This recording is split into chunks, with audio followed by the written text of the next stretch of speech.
We are live. Thank you so much for coming to this week's eLearning career chat. For those of you who aren't familiar with me, my name is Tim Slade. I'm the creator of the eLearning Designers Academy. And when I'm not helping new and aspiring and even experienced e-learning designers, instructional designers grow their careers, I'm doing custom e-learning development. And when I'm not doing either of those things, I'm doing stuff like this, talking to great folks like Betty Dannewitz. So before we jump in and before I give Betty a chance to introduce herself, a couple of logistics about how these sessions work. These are not structured webinars. I don't have any slides. Betty doesn't have any slides. We've Nope. literally exchanged like an email and a half about this session. So it's an open conversation. We're going to be talking about imposter syndrome, which I'm super excited to talk about. And one of the things for everyone attending today, you'll see in the chat panel, there's a pinned chat message from me at the top, and it says to submit your questions by clicking on the questions tab above. So there's the chat area. You can chat away, have a great conversation, but the tab to the right is the questions tab. And so as we're talking about whatever we're talking about, if you have a question you want us to address, feel free to submit your questions there. And then you can also upvote on other people's questions. And we'll be tackling those throughout our hour together. So Betty, welcome, Betty. I'm so happy to have you. So for those who don't know who you are, what you do, tell us a little bit about yourself. Sure. Thanks, Tim. Look, you guys, Tim Slade. Oh my God. Aww, Anyways, thank you. I think I fangirl you every time. So you do. You make a point to fangirl me, and I appreciate it. And I will always do that. So thank you. I'm Betty Dannewitz. Someone's asking if you're recording. I feel like you are. Of course. Yep. It's all being recorded. Absolutely. Yep. Okay, good. Yep. My day job, I work for the Ken Blanchard Company. So I'm an associate solutions architect. I get to build awesome solutions with their amazing content. Love doing that.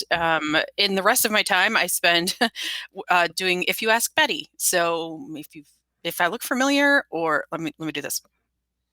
Yeah, maybe that helps you recognize me. Yeah. So If You Ask Betty, and I have a podcast, I have a website, and just recently dropped the beginning of a series that will go all summer long about imposter syndrome, which makes this perfect timing. We didn't even plan that, and it just worked, which means that someone here was meant to hear this. So. Yes, absolutely. Yeah, we'll definitely talk about the imposter syndrome series that you did all the work on pulling it together. I feel so bad. So for anyone who's curious, a couple months ago, Betty and I don't know what we were doing. We were talking on Zoom, and then we got on the topic of imposter syndrome. And I know it's something that I've been wanting to talk about for years and years and years. And it was something you wanted to talk about. And you did all the work on this. Like, you get full credit on all of this, and I can't wait for everyone to see it. But Betty did a series of really awesome interviews with me and several other people about imposter syndrome. So we'll talk about that a little bit later and where people can find that.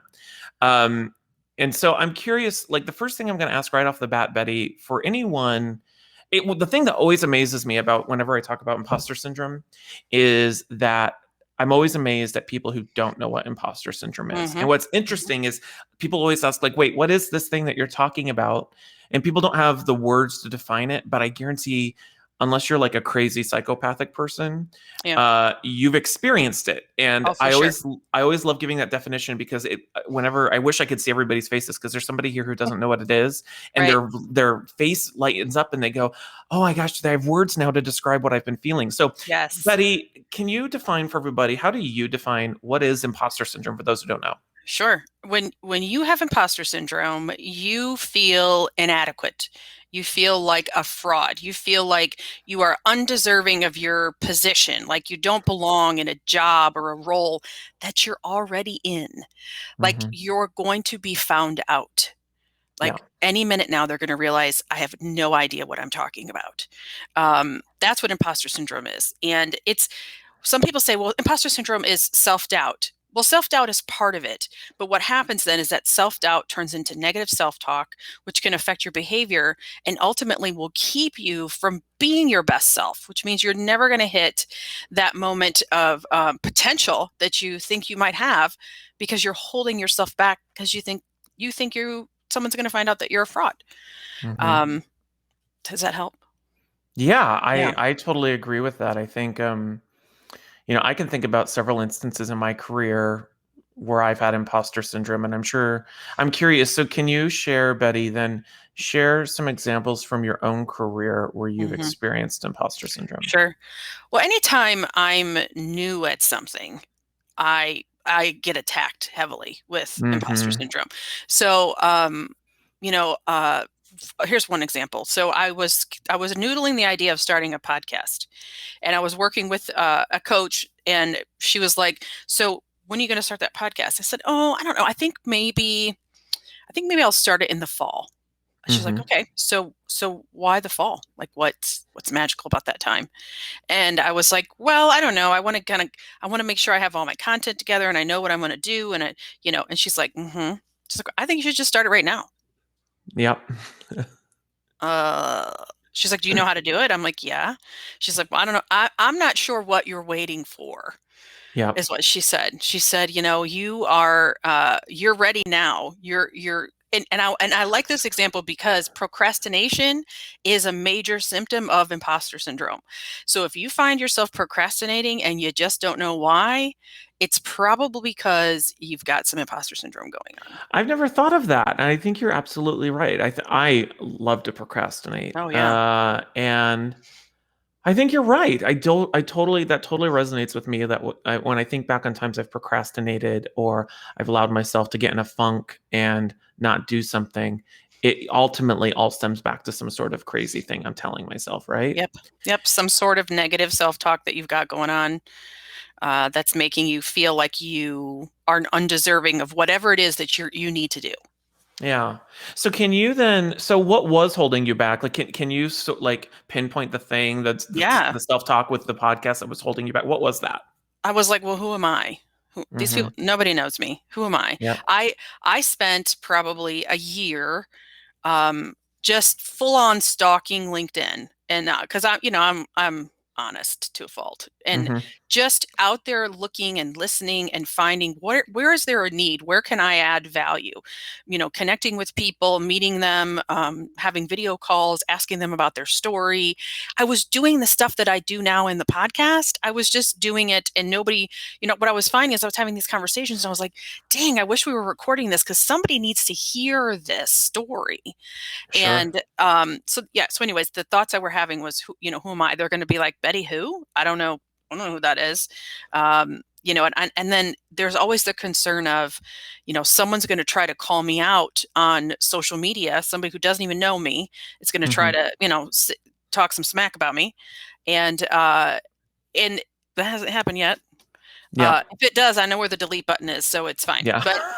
But like, because people are mean. People can be really Oh mean. yeah. Even on LinkedIn, people can be mean. So Oh I yeah. was like, ooh, I don't know. And I had to just get over it and do it.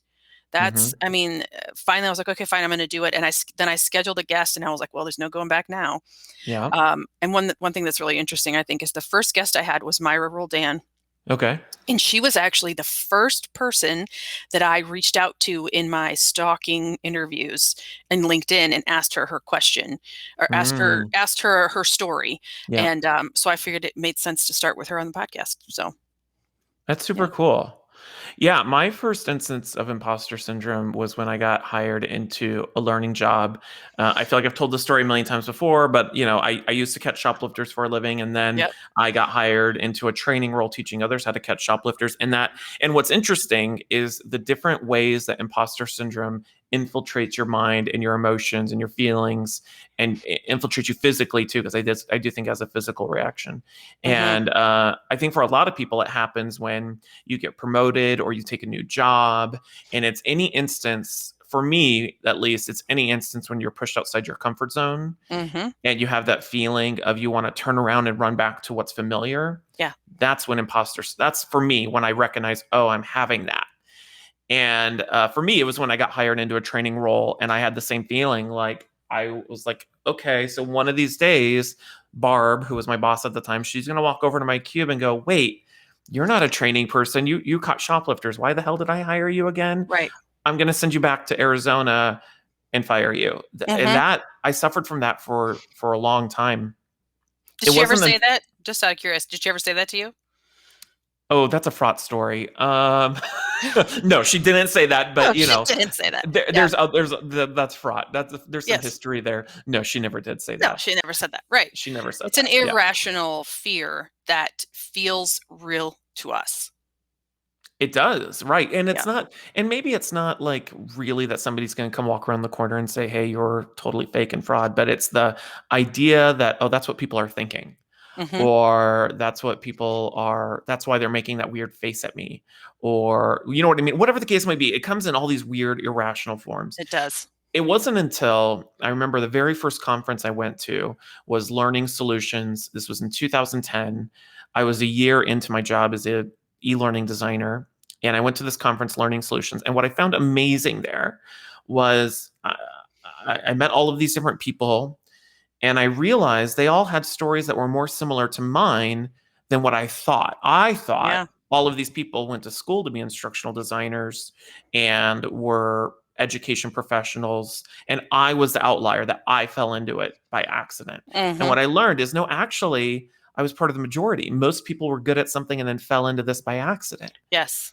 That That's is what the majority. Mm-hmm. that's what it took for me to get over that, at least at that time, that I wasn't some weird freak outlier. No, you are just like everybody else, Tim. Yeah.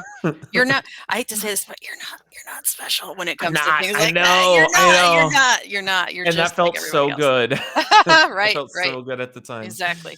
Exactly. I'm curious then. So let's talk a little bit about, and real quickly, I'll mention this because I know several people have joined us since we started. So for those of you who just joined us, feel free to submit any questions you have in the questions pod. I see we already have some popping in. We'll start tackling those here in a little bit. So start putting those in there, and we'll get to those in a minute. So I'm curious to know then, Betty. So if I think it's one thing to be able to identify for yourself. Well, let me ask you this. Actually, we didn't talk about this. We talked a little bit about what imposter syndrome is. I'm curious to know, have you figured out to know like what those initial signs are and what those look like for you? Like what are those initial signs? So I have physical signs that happen. One is I catch myself holding my breath. Yeah. I'm trying to make that sounds terrible, but anyways, I find myself holding my breath. So there's like a catch in my chest. Yep. Sometimes my shoulders tend to like creep up into my ears. I find myself procrastinating like crazy. Things that I know I love to do. Mm-hmm. And I'll still be like, okay, I'll do it in a minute. I'm gonna do it in a minute. And then Yep. I freeze, like there's a paralysis that kind of comes over me. Um, I start to think this is a bad idea. Like and my head starts shaking. This was a bad idea. This is a really bad Mm-hmm. idea. I mean, I can tell you, going back to the day I found out I was pregnant with my oldest daughter, who will be 19 in July. Oh wow. Oh Betty, you don't look old enough to have a 19-year-old. You're You right. don't at Thank you. all. That's what went Anyways, through my head. anyways, I remember like the moment I found out, I was like, what did I do? And that's Yeah. imposter syndrome. Now it's a little bit, that's a little bit of a, I don't know if it's a stretch, it's a little inflated, but it is like that feeling that I can't do this. This was a bad idea. That's what that is I feel like people are going to figure out really fast that I have nothing to say, and that my voice annoys them, and like all of these other wild and crazy things. So a lot of the physical aspect, I find myself watching Friends again. Did you Mm. know that people that watch the same show over and over again, Yes. it's generally because they have anxiety, and it's if they watch the same show, they know what's going to happen, so they I don't know. have to deal with I don't know that. if you told me that or I read that somewhere, but I shared that with somebody, but it's true. It's true. Yeah, I watch the same, like I'm a real geek. So I watch like Star Trek Deep Space Nine, Star Trek Yes. Voyager, and the Next Generation. And like I go through each season and I know I could probably recite these episodes. You know what I mean? But Yes. it's totally true. You watch the same things over and over Over and again over again. Yeah. because it's comforting to It's know comforting. what's going to Tim, happen. Tim, have you ever been to a Star Trek convention back in the day? I have not. I've never been to a Star Trek convention. I'm not that big of a Trekkie. I went to So. 2 of them. Don't tell anybody Did you that, though. really? Yeah, Oh. I'm a closet Trekkie, so we'll just I keep that did. in there. I did go to the Star Trek experience at the what Universal was it? Studios? No, it Universal? was in Vegas. Oh, yes, very nice. That was really cool. That's So so cool. yeah. Yeah, Cheryl says Big Bang. I've watched Big Bang a few times. Friends, I've lost count of how many times I've watched all 236 episodes. Hmm. Um, New Girl tends to be on repeat, and Yeah. And it's okay. That's Yeah. fine. If that's a coping mechanism you have, then that's fine. But eventually you're going to have to deal with Yeah. what it is that you're feeling. I agree with you. Like when I think about when it shows up for me, I have those physical reactions of the physical anxiety, like like when you like I had this the other night. I was trying to go to bed. Normally I don't have issues going to sleep, but if I'm having anxiety or something's on my mind, your mind's just turning. You don't fall asleep. I have Hmm. that. I'll Hmm. have dreams where I'm having anxiety, where something stupid, like I'll have this reoccurring dream where I'm back in high school and we're doing a theater production, and it's almost as if like I am like plopped into onto the stage, and I'm like, oh crap, I don't have my lines, and I'm like faking it, I have that a lot. Hmm. The thing, one of the things I've learned about myself that I do is that when I find myself trying to edit myself, then I'm having Hmm. imposter syndrome. I'll give you a great Yes. example of this. Years ago, I mentioned the first conference I went to was the Learning Solutions Conference in 2010. The first conference I spoke at happened to be the Learning Solutions Conference, and that was in 2013. And I Hmm. remember the session that I was giving was the 10 lessons I learned my first year in e-learning. At the time, it was very relevant for me because I'd only been in e-learning a few years, and I thought, based on my first experience going to that conference, I realized, oh, everyone else is new here. What a great topic. And it was a Hmm. popular topic. And I remember being in that session, and I used to have such anxiety about presenting and talking publicly. I was horrible at it. And I would constantly edit my words and the things I would say and the way that I would move and the way I would try to explain something. I would edit myself to what I thought was expected of me. And then I became this like inauthentic version of myself that I couldn't Hmm. maintain for an hour or for any amount of time. I eventually, after that session that I thought was horrible, everyone seemed to like it, or they were being really kind to me.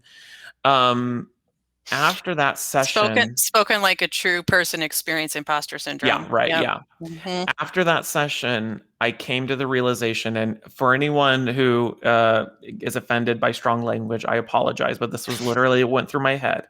After that session, I realized, you know what? Fuck it. I'm going to just be me. And I'm going to be me at my conference. I'm going to be me at work. I'm going to be me on LinkedIn. I'm going to be me. And if Hmm. people don't like it, well, they can leave, They or can move on. they can move on. Yep. And so when I'm editing myself for something or someone or some reason, that's when I realize, oh, no, I need to remember, fuck it, be me. That's what I do. You should write a book with that title. That'd be a great title for a book. Yeah, yeah. Well, Hmm. actually, I will tell everybody this. I'll tell you this.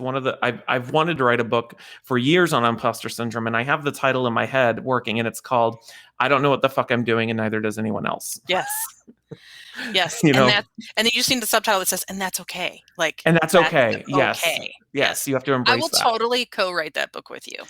Yeah, well, because I think that's part of imposter syndrome, right? Is assuming Hmm. that you're just like flailing and Yes. everyone else has their shit together, and that's just not the case. It's just not the It's just case. those people are better at faking it than you. Yes, or your social awareness is down because you're so busy Right. thinking about Yeah. what's going on with you. Yes. Hmm. Yeah. True. Yeah. Okay, so I want one of the things I want to address, but let's get to some of the questions first, and maybe it'll come up in the questions. I want to talk about coping mechanisms because I don't believe that you can eliminate imposter syndrome. You can only really Nope. manage it. Hmm. So let's jump to some of the questions. I'm going to jump to the Sure. questions pod, and the very first question is from Henry, and I'm going to go ahead and start recording the answer. And Henry wants to know, in your opinions, what is the easiest way to overcome imposter syndrome? Well, great. That's a great segue because we just That's said perfect. you can't overcome it. Yeah. Go ahead, Yeah. Betty. What do you think? I would agree with you. It's not, it's about coping and it's about realizing that you're not alone. Those are the ways that you can kind of figure out how to move through it. One of my favorite quotes, and of course, now that I'm trying to quote it to you, I can't remember who said it. I think it was might have been Emerson, but Mhm. the only way out is through. Yeah. That's it. That's the only way out. And it's interesting because it applies well to grief as well. The only way out is through, right? So you've got to deal with these emotions that are causing this imposter syndrome.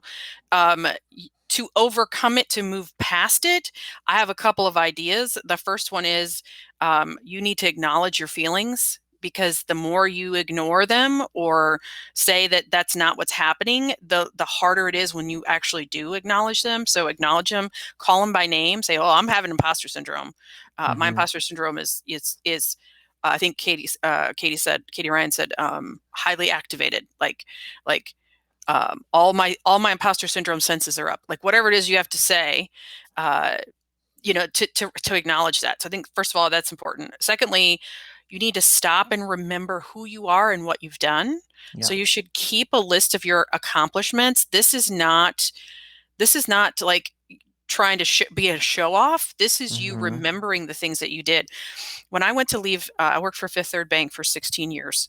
And when it was time to go, I had a terrible time. It was like divorcing 600 people I had been married to for 16 years. And because I loved these people, the job, I had passed the ability on the job like 5 years prior. But what I had to do when it was time to start interviewing for other jobs is I had to make a list. I went back, way back in my calendar. I looked in I used to have like a recognition folder back when we used to like give each other handwritten stuff. And I had to remember what I had done. And that gave me the courage to realize that I can do this stuff. I have all of these skills. I just need to dust them off because I haven't had a chance to use them in a while. Sure. And so going back through your accomplishments, keeping either a mental list or a physical list, use your OneNote, use Evernote, something.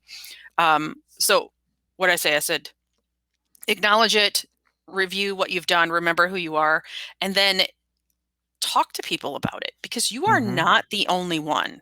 In fact, you're not even kind of the only one. Going back to the thing you said when we first started, is you said most people have experienced this. I would say anyone who has not experienced imposter syndrome is probably an imposter because the only people that don't experience it are people that are imposters. Yep. And so it's actually a good thing for us to experience it. It tells us that we're growing. But as far as overcoming and moving through, you'll have to find your own coping mechanisms as well. Some people find that journaling is great and they sit down and they write about their feelings. Meditation is always a great idea, but some of you might be like, "That's woo woo. I can't do it. It's too woo woo." Say too woo woo. Go ahead, say it, Tim. Too woo woo. Too woo woo. Yeah, it's too much. And I Yep. get it. I mean, I have a hard time sitting still for that long, so it's fine. Yep. But those are the things. And also remember that I got one more thing. That's fine. Nobody is great at everything all of the time.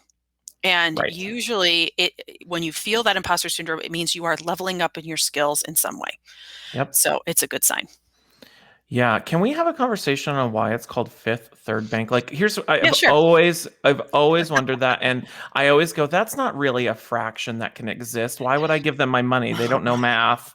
I'm joking, but is there a reason why it's Fifth Third? I've heard all of those things. The story that we used to tell, and as far as I know, it's true, is that it was the Fifth National Bank and the Third National Bank that merged in like 1908-ish. Oh. And it was during Prohibition, so they didn't call it 3/5 Bank. Oh. Well, they need that's true or not, but they need a better market that, because I'm like, I'm not giving you my money if you can't do fractions right. That's what I think. So, okay. Yeah. For me, I love that you mentioned listing accomplishments. I think one of the things I shared with you earlier this year or last year is one of the things I suffered from. I don't know if it was because of COVID and being locked in and being isolated. I'm sure that contributed to all of it. But towards the middle and end of last year, I started having these feelings of like, I haven't done anything. And I still suffer from this. Like, I'm like, I haven't accomplished anything. And then I'd have this moment where like, that's stupid. Like, I published a second edition of my book. I produced a LinkedIn learning course. I did all of this. I spoke at this. I did all that. And I should be super proud of it. And I had a really good financial year. I should be really proud. And so one of the things I do now, and this is going to sound woo-woo, but it really works for me, when my mind's running at night and I'm laying in bed and I'm feeling like I can't sleep, I'll sit and list and this is going to sound really woo-woo, and this is totally not like me. I will list the things that I feel proud of or grateful for that I've done, or people and that helps me, I guess, redirect my mind towards the positive things versus the one stupid negative thing that's bothering me. And those things Um, that you're proud of and the resources that you've created, or the relationships you've created, that is your accomplishments, right? That's reviewing what it is that you've done and you've done well. yeah. One of the other things I do, and this one's hard. This one, I'll be curious to know what things people think of this. So one of the things I've been thinking about lately is that there's been studies over the last recent couple of years, and I've shared this with you, Betty, about how like social media, like Instagram or Facebook, has really bad effects on young teenagers' self-esteem Hmm. or even adult self-esteem, because you only see people's like curated examples of how perfect their Absolutely. life is, right? Hmm. Or how skinnier they are, or how much richer they are, or whatever the case may be. And it got me thinking about how that might also exist on like LinkedIn about our perceptions of our professional accomplishments, because you oftentimes, and I'm probably guilty of this, I'm sure we're all guilty of this, we only want to show our accomplishments on LinkedIn. Hmm. Like, look, I published a second edition of my book, or I did this, or I got promoted to that. And I've often wondered if it doesn't make us have a negative view on our lack of accomplishment, or a perception of a lack of accomplishment, because we only see people's amazing accomplishments on Right. LinkedIn. So one of Yeah. the things that I've done is there's people in this industry, and there's people outside of this industry that I admire so greatly, and I'm so impressed by their accomplishments. But sometimes it can create such a negative voice in my head about what I am doing or what I'm not doing, that there's people that I really admire that I mute, because I can't, for my own mental health. I don't want to see all these amazing things people are doing, not because I don't want to celebrate it, but because I really need to focus on not overanalyzing what I am or am not doing. Does that make sense? It does. I Yeah, get it. Here's the thing. We compare our everyday lives with everyone else's highlight reel. So totally. it's not apples to apples by any means. Absolutely. And so we have to sort of reframe that. And I would encourage you, instead of muting people that Hmm. you really do admire, but it makes you feel bad, try to reverse that feeling bad feeling um, by actually like commenting or sending them a Yeah. DM if that makes you feel better, and tell them that you think that they're awesome and that you appreciate them. Um, because they're feeling the same way that you are. Oh, I'm sure. Right. And so it's great to hear from somebody else, but at the same time, when you pass on that feeling, so like that feeling that you're having that you're not good enough is really just Hmm. the sort of the inverse of the feeling that they're awesome. So if Exactly. you Yep. embrace that they are awesome feeling, that then and you give it away, you give it to them, you don't have it with you Right. anymore. Yeah. That's a great tip. I like that. Yeah. The other It's thing, hard though. It's hard it to, I'm is. sorry to cut you off, but it's No, it's hard to put yourself out there because it is. we just like we have a terrible time taking a compliment, giving a compliment can sometimes be just as painful because you don't know what they'll think. Who gives a shit? Tell Hmm. them what you think. Tell them that they're awesome. You may Yep. be the only person this week that really shares a true feeling about what you think they're doing with their work or their life or whatever it is. Yep. Yep. Um, you should just tell them. Yeah, that's a great tip. I like that. The last thing I'll say, and I know we're going a long time on this one, but I think it's an important question. Last thing I do is I play. I think I shared with you in the interview we did on the series you did on imposter syndrome. Hmm. Is I play the what if game.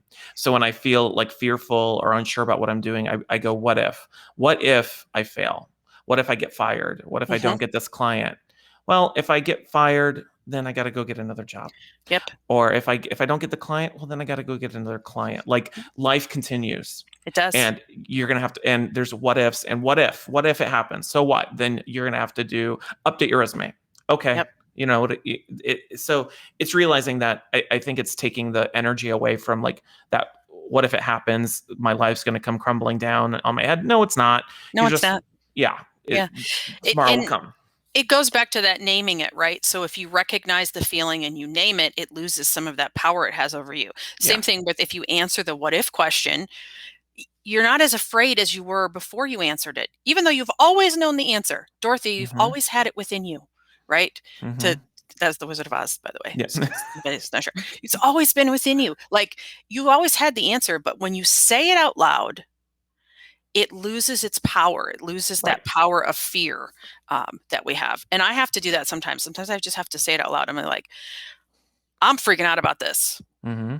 But what Yep. happens? What if I go on with Tim and I, I don't know, snort and a booger falls on my nose? Well, it'll be funny Yeah. and maybe it'll go viral, but I don't think that's Yeah. gonna happen. I blew my nose before we came on. Anyways, Yeah. now my nose feels weird. I shouldn't have said that one, but that's fine. That's fine. Yeah.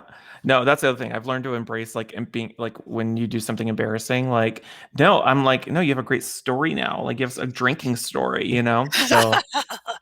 I Oh, go I ahead. Go ahead. on that same side on that same thing, I reached a new level of self-acceptance when I recognized that the first time I meet somebody, there's a really good chance, like a high probability, that I'm going to do something really awkward Mm-hmm.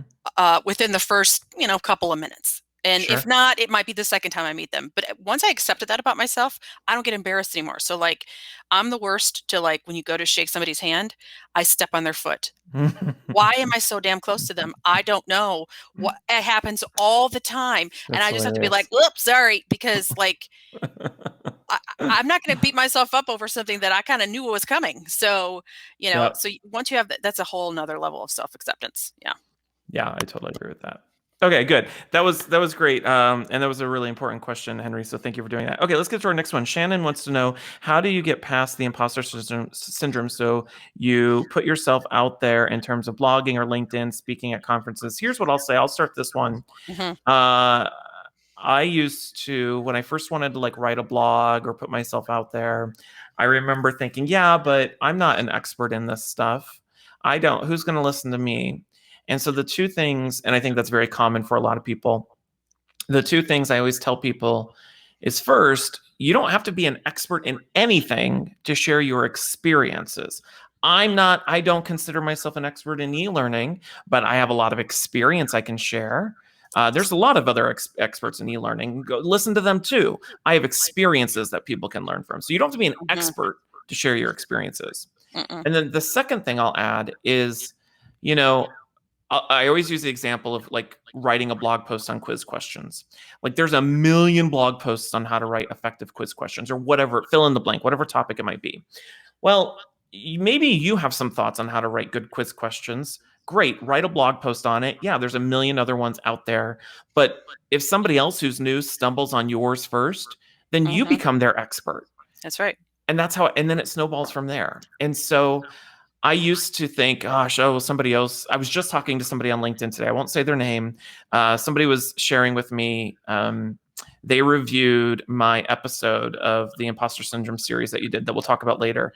And she said, she goes, I'm really surprised you had imposter syndrome about the eLearning Designers Academy. I assumed, given all of your experience, you were super confident about it. And she was saying how she was wanting to do her own online course thing about building portfolios, but there's all these other people doing it. And it's like, yeah, there's always going to be other people doing Hmm. it. You don't let it stand in your way, so. Yeah, agreed. There is room for your opinion and your perspective. Hmm. I get this question a lot about podcasting because, Yeah. there are like 1.4 million podcasts, like literally. I think that number's a little off, but if you Google it, how many podcasts, I bet you I'm pretty close. And when you're talking about millions, you just got to be close. So, Hmm. but guess what? There's not a podcast with your voice on it. Right. With literally your voice or your perspective, there's always room at the table. There's like, we have to go to that abundance mentality and stay away from the scarcity. So Hmm. whenever you feel like, I'm going to look back at the question, make sure I say it right. Uh, It was Whenever you about, feel like yeah. putting yourself out there, if you're feeling like you don't have something to say, that's a lie. You have Hmm. something to say, or you wouldn't have the urge to say it. Yeah. Right. And then I'll answer this question really simply, Shannon. How do you eat an elephant? First of all, we shouldn't eat elephants, but just pretend it's made of chocolate. And how do you eat it? Tim, how do you eat an elephant made of chocolate? One piece at a time. One bite at a time. You start Yeah. with one thing, like, right? You just do a little bit. Just, Yeah. don't put this pressure on yourself that you now have to develop this, long production plan. Just Hmm. write what you're feeling or what you're thinking, throw it out on LinkedIn or build a website, which is not that hard because if I can do it, anybody can do it. Especially with the plug and play stuff. I'm not talking about Yeah. WordPress. I'm talking like Weebly or Wix and stuff like Yep. that. Throw something out there and then just publish it. Just be like, hey guys, check this out. It's okay. Like no one is going to come to you and say, what are you doing? Mhm. You have nothing to say. And if somebody does come to you and say You that, don't need them in your life. no, block those MFers because you don't need to Yeah. talk to them. Don't talk to them. Anyways. And then I think it's also important to put things into perspective. I think you know, uh I've had people come up to me and they'll say, "Well, how can I put myself out there? You've been doing this for you have a blog and you have a book and you have all these things." And I'm like, "Yeah, but it's 10 years of work. It's not like I just did these things overnight." And so you have to put things into perspective about if you don't feel like you can't compete with insert whatever name you found on Mm-hmm. LinkedIn that you want to compete with. Well, don't try to compete with them. Do Mm-mm. your own thing. Do your thing. Yeah, Yeah, I totally agree with that. I Okay, like it. cool. Thank you, Shannon. That was a great question. Mm-hmm. Okay, let's do another one. If I can get this to work. Okay, so Michael wants to know, asked this in the wrong spot earlier. No worries. I often train groups that are more experienced than I am. What is an example of good self-talk to overcome the discomfort that this causes me? Oh, I like that. I get this every time I go speak at a conference. I'm always like, there's that one person back there who's way more experienced than me, and I'm just like my mind's focused on what they're thinking. I don't know. What's your thoughts on that, Betty? Well, not surprisingly, I've actually spoken to Michael about this particular topic, Okay. and I get it. Michael Duffy is an awesome facilitator. He's amazing. He is young and looks young, Hmm. um, and it's hard when you go out and you look like you could be the child of the people that you're teaching. I mean, I get that. Not now, before, but like, you know what I'm saying? I Yep. understand. But you're there for a reason. You were hired in this role because you are good at facilitating conversations. You are good at taking content and making it consumable. And that's where your expertise and your experience comes in. Maybe you haven't been selling cars for 25 years like the people in your audience, but you have been teaching these concepts that will help these people.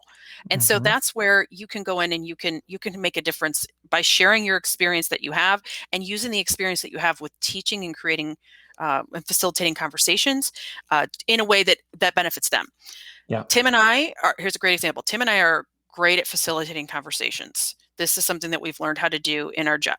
You do think you are, right? Okay, just make sure, because you keep saying you're not Uh, good at e-learning, so I'm just no, double I checking. don't think I'm good at I facilitating think you're conversations. great at Oh, facilitating thank conversation. you. Okay, cool. I love that this imposter syndrome I is feel like it's I feel full. like This episode is full of imposter I syndrome. feel like I'm a good conversationalist, but I don't think I'm It's good at kind of it's facilitating a similar. They're conversation. adjacent, so it's close. Okay, okay, So whatever. I think we're both great at that. Sure. Neither one of us is an expert in imposter syndrome. In fact, we Mm, are experiencing it in real time, yeah. live with you right now. So it's okay because we can come and facilitate this conversation with you. And you guys, some of you are leaving with some really great nuggets. And I'm so happy about that. That's why we do what we do, not because we're going to be the best at something. People who are the best at something, they want to do that something. They don't want to teach other people how to do it.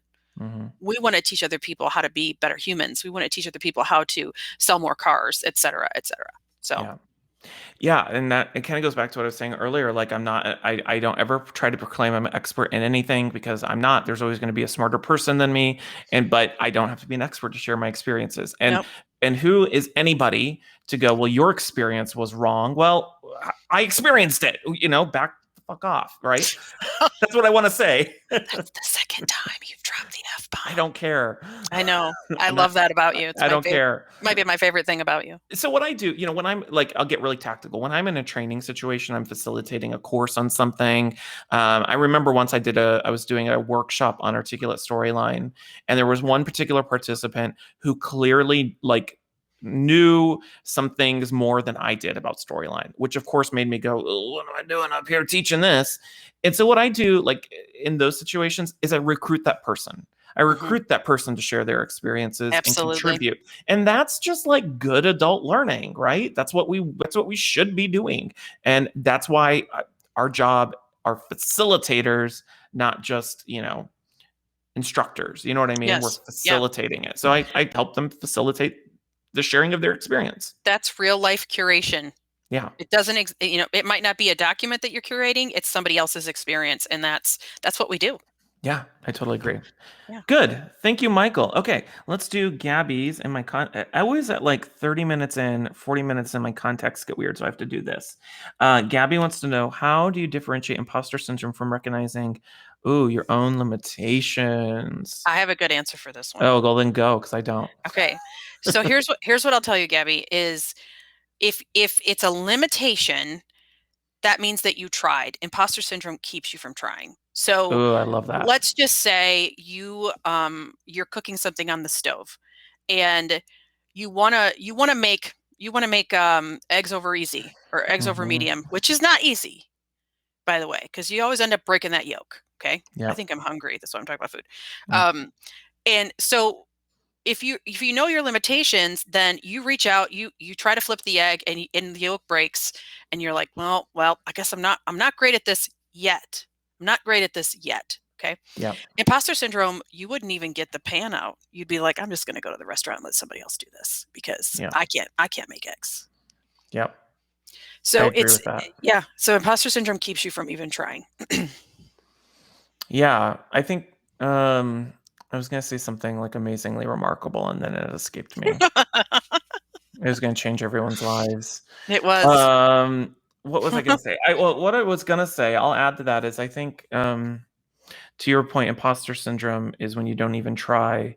I also think it's important that, even if you feel like you've tried, there's this period of time where you're pushed outside your comfort zone. And I always used to call it, whenever somebody starts a new job, you have that moment, that first week or that first month. I think I've told this to you, Betty, when you went to Ken Blanchard, you're going to go, what the hell did I sign up for? I want to go back to my Mhm. comfort zone. Yeah. And there's this period of time that when you're trying anything new, you're outside your comfort zone. You have to embrace that moment. You have to embrace being uncomfortable, because that's where growth occurs. That's where Hmm. the magic happens. And so the point I want to make is even when you get outside your comfort zone and you're trying, you're going to have moments where you're like, oh, it's a limitation, and you're going to want to go back. And no, sit in it, and learn from that, and then you'll realize, oh, maybe it's not a limitation. So Right. uh I'll that's throw hard, one but more. yeah, I'll throw one yeah. more in there. So I am 5'2" on a good day, standing tall, and Mm-hmm. sometimes in shoes. Right. I'm Yep. not a tall human. Um, I know that I am limited and that I will never be in the WNBA. Mm-hmm. Not just because I'm not tall, but because I also don't play basketball. Mm-hmm. That's a limitation. I'm not tall and I don't play basketball. Uh, Imposter syndrome would be if I said, well, I can't teach a class on emotional intelligence because I haven't even read the book yet. Yeah. Right. So I know those are kind of wonky, but I'm just thinking like No, I limitations agree. are typically physical or palpable in a way. For example, I don't speak French. So if they want me to teach a class in French, I'm not going to be able to do that because I don't speak French. Yep. Right. I barely speak English well. Yep. I don't want to learn how to code because I've already got one Yeah. language. Yeah. So anyways. Yeah. Yeah, I think it's also about, and this isn't directly related to Gabby's question, but I think it's like equally as important. It's one thing to be confident in what you're good at. I think it's also equally important to be confident and know what you're not good at. Like, I Mhm. know I am when it comes to like doing a needs analysis. Not only do I not really enjoy doing needs analyses, it's probably not my strength. My strength is, interactivity, visual design, and e-learning. Like Mhm. that's my core area that I want to be. I've tried doing those other things, and I can do it if it's necessary, but I don't like it, and I'm probably never going to be good at it. And so Yeah. it's important, to your point, try. And once you've exhausted that and you realize it truly is a limitation, that's okay. Be confident and state that. Yes. That's, and this isn't the point of our conversation today, but like I've talked about excruciating transparency when you're like applying for jobs. Be excruciatingly transparent about what you're good at, what you're not good at. And Yep. if they still hire you, at least you're being hired for what you're good at, not what you tried to make them believe you're good at, Great So point. yeah. Great point. Okay. I like it. Oh, Cody asks a long question, which means it's going to be a good one.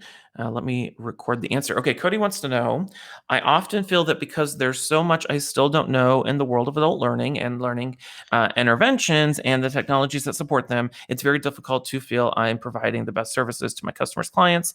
Any advice on not feeling so overwhelmed or advice on what positive aspects to focus on when it comes to helping your clients while you're still learning yourself?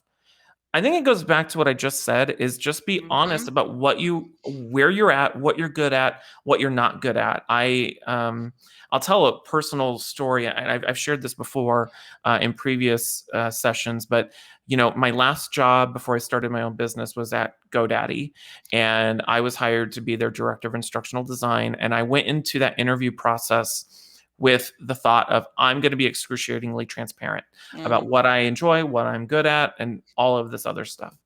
And it's really empowering when you choose to be completely authentic with somebody on the other side of the table, whether it's a potential employer or client, being really authentic about what you're going to be able to offer or not offer, and then them still hire you, Hmm. because then there's no question that if they want to go make you, for example, I often with my clients, they'll often ask me to do something that involves coding. Well, like you, Betty, I don't want to know how to code. I'm never Nope. going to learn how to code. I have no Mm-mm. interest in learning how to code. And I will tell my clients, I'm not your person for that. So don't hire me if you expect me to edit custom HTML5 to do, your WYSIWYG, whatever the heck you want it to do. And if they still choose to hire me, then at least I can always like sleep good at night that when they do Hmm. maybe try to ask and go, yeah, we talked about this, right? I don't know. Do you have any thoughts on that, Betty? I love what you said, and I know I don't want to know how to code. I Mm-mm. could have learned by now 15 times. I'd have no Yep. interest. Yep. But here's the thing: I know people that do, and so that's what I would add on is like you should be transparent, but you need to build your network and fill it chock full of people that know about the things that you maybe don't have time to learn about or just haven't. Yep. Another example outside of coding is XAPI. I had my first ever real conversation about XAPI with Megan Torrance and Jessica Jackson about 3 weeks ago. And it may be the last conversation I ever had because it's just not So right. it's not my thing. I'm a Yep. creative. I like to develop. I like to move on to the next thing. So and there's nothing wrong with that. But I know people that know. I know people that know it Hmm. really well. So build those relationships with folks that can help you. And then you can go to and say, hey, look, I have this, here's this scenario. Yep. What I am out of ideas. What do you got? Yep. And if you've built great relationships with people like me, Tim Slade, who else can we list that are great at Jonathan Hill. Y'all Yep. need to be following Jonathan Hill. You need to meet Jonathan Hill. He is an e-learning and beyond genius as far as storytelling visually. He's amazing. And I could list 17 other names. And the thing is, if you know people like me and Tim, we know a lot of other people. So we can help you figure out who would be a great resource. That's what networking is for, Yeah. helping each other. So I would say I agree with you. Be transparent and network the bejesus out of everyone in L&D. Yeah, I had this happen this week. I was talking with I had a woman reach out to me, and she wanted to have me keynote a conference on designing engaging online learning, which I thought great, right up my alley. And I had a meeting with her, and through the conversation it became really clear that her definition of online learning meant creating uh, uh, engaging interactions content during virtual ILT, like during like a session Oh, like this or during yeah. webinar. That's not my area of expertise. And I thought Mm-mm. for a moment, I'm like, yeah, I guess I could do some research and I could fake it for an hour and give a presentation on that, but that's really not my wheelhouse. It's not going to result in any work that I'd want to be hired for. And so Mm-hmm. I handed her and it's part of like getting out of a way of your own ego and going, nope, I'm not the person for this. Let me call up Cassie Labore. She's Yes. the person on that. And the client was so thankful that I was honest with them and that I was able to hand them off to somebody who was actually going to be able to provide what they wanted. And that will come back to me. Cassie will eventually be called to go, hey, do you know anyone who does amazing e-learning? And then, she'll mention my name. She'll be like, not me, but I know Tim Slade. So right. yeah. I hope, so we'll see. She will. She's good for that. She will. Yeah, of course she will. Okay, so we're down to our last 10 minutes. Let's do a couple more questions and then we'll wrap it up here. Okay, Luke wants to know, do you think the fact that everyone wants to be the trainer has a big impact on imposter syndrome and L&D? Does everyone wants to be the trainer? I'm not sure. Heck yeah, that's a big deal. What that means, here's what he means, because Luke and I had a conversation. Okay, great. Everybody wants to be the trainer, Tim. So what do you mean by that? When you're in corporate L&D, this happens all the time. You are getting ready to build a new project and you get wind that someone from the line of business has already built something similar to it. Or a project comes down the line and they give it to somebody in marketing and you're like, am I not the learning and development person? Like, why? Don't touch my stuff. That's my job, right? So and I've said this to Luke, I've said this to a lot of people, everybody wants to be the trainer because everybody feels like once they have a good solid knowledge of something that they could teach anybody else. They don't necessarily want to, but they could teach somebody else how to do that. It's not that hard to teach people how to do stuff. Yeah, right. Okay, so here's the thing. If you needed, if your kid needed to have their appendix taken out and you watched a couple of YouTube videos on it, would you go to the doctor and be like, you know what? I think I can do this. Right. Yeah. It's cool. No. It's cool. I think I got it. Or maybe they just need to have a tooth extracted. You watch a couple of videos. You're like, I got some pliers. Well, I can make this happen. Where did my picture go? I don't know. It looked like it froze. Can you still hear me? I can hear you. Can you hear me? Yeah, I can hear you. It just froze for a minute. Either way, keep talking. Anyway, so the point is, like, we're not all dentists. We're not, we're facilitators, but there's so much more to it. So yes, I do think that has an impact on imposter syndrome in L&D. I think that because we hear other people saying, I can do this, we think, well, like, what am I doing here? Right. Apparently my work is not good enough. It's not enough. It's not great, which is probably how doctors feel when we go in and tell them that we Googled our symptoms and we know what's wrong with us. Yeah. Yeah, absolutely. Yeah. Okay. That makes sense. I totally agree with that.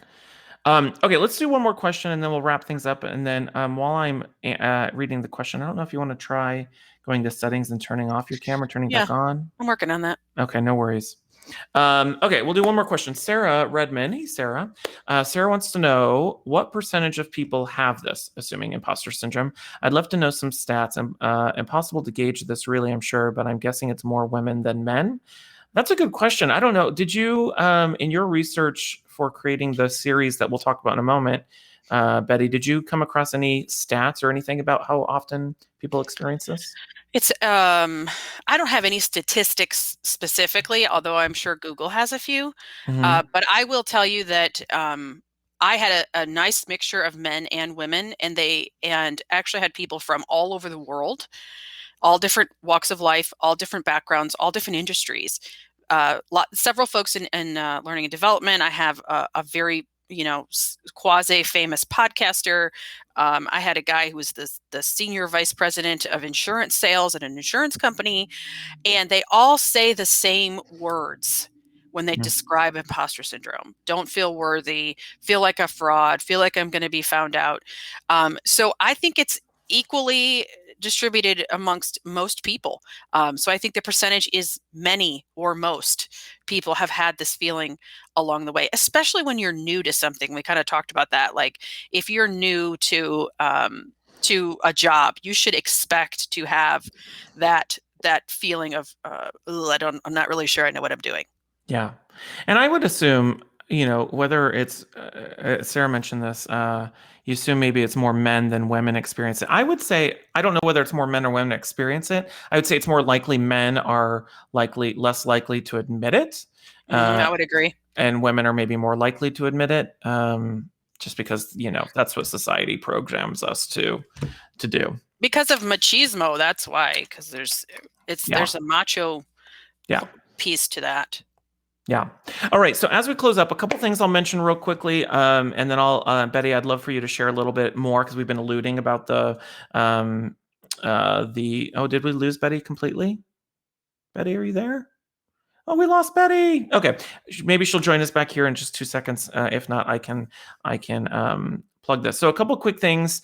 If you want to continue the conversation, make sure to join us inside the eLearning Designers community. It's completely free. I'm putting a link to that in chat. If we didn't get to your question or you just want to connect with other people in the industry, feel free to check that out. Our next eLearning career chat next Wednesday will be with Kath Ellis. Kath is an amazing freelance e-learning designer outside of she's in Australia. She'll be joining us next Wednesday at this time to talk about different tools for building your e-learning portfolio. I just did a video on that on YouTube this week, but we'll be going into more detail and we'll share some of those tools and how to build your portfolio. And then finally, for anyone out there looking to actually build your portfolio or learn how to design better e-learning or master articulate storyline, make sure to check out the eLearning Designers Academy. Enrollment will be opening for the next cohort on July 6th. And we have several of our current cohort members here today, which I think is fantastic. So for those of you, I don't know, Betty, are you back with us? I don't know if Betty, I think we lost Betty completely. No worries. Betty and I, we a few months ago, I want to say a few months ago, we started talking about wanting to do a YouTube series on imposter syndrome. And I had a lot of things going on in my life at the time. So she took the lead on this. But what she did is she did a whole bunch of interviews with different folks. I was part of it. Several other people were part of it, interviewing about imposter syndrome. And so it's a series that she's been putting on YouTube. And I think every day or for the next several weeks, she'll be dropping a video on one of those interviews. And I got a chance to review some of them, and they're fascinating to hear all different people from all different walks of life with all different accomplishments talk about their experience with imposter syndrome. So make sure to check that out. And I don't have the link to her YouTube, but just search Betty Dannewitz and you'll find that. Otherwise, thank you all. Oh, Betty is back. Oh, I can make you the presenter. So sorry. Let me make you a presenter. 1 second. We have a few seconds here. If I can find where I can make you a presenter. Oh yeah, manage presenters. Let me make you a presenter. Sorry, Betty, I didn't see you were there. I've never had somebody like drop off and then have to come back in. So I'm making you a presenter now. You should be a presenter now. You might have to hit start presenting. Hey, there you are. I don't know what happened. Oh my gosh. I didn't touch anything. It just kicked me out. Okay. Sorry about that. Okay, so go ahead and plug your thing. Yes. So those of you still sticking around, thank you. The If You Ask Betty YouTube channel is where you want to go and subscribe so that you get every episode. There are 22, at least. There might be a 23rd in the works. Different testimonials from folks all over the world, like Tim said, that have experienced imposter syndrome, and sort of what they do and how they have hope to cope. And that's exactly what we're looking to do, is just build this awareness and help you understand that you're not alone, and that you can. Thank you, Cheryl, for putting that link in there. And that you can totally cope with imposter syndrome. So check out the YouTube channel. You can also go to ifyouaskbetty.com for videos and resources. I'm going to be posting resources about imposter syndrome. There's a couple of great books out there. One I would recommend definitely to the ladies is called The Middle Finger Project by Ash Ambridge, and it's amazing. She talks about her journey through imposter syndrome, and I would highly recommend that one as well. And also go check out Amy Cuddy's TED Talk on imposter syndrome. That's an amazing one. Just search Amy Cuddy. Excellent choice. It'll come up. Some of the techniques, like doing the power pose, like I do that in my hotel room before I'm about to go do like a conference presentation, and it works. So yes, reminds me of that Friends episode where Bruce Willis is like flexing in the mirror. I wasn't big into Friends, so that's fine. I was more Will and Grace, but yeah. Oh, that was a good one too. That was a good one. All right. Well, thank you all so much for attending, and enjoy the rest of your week. And Betty, thank you so much for joining me today. Thanks, Tim. Bye, everyone. Bye. Bye.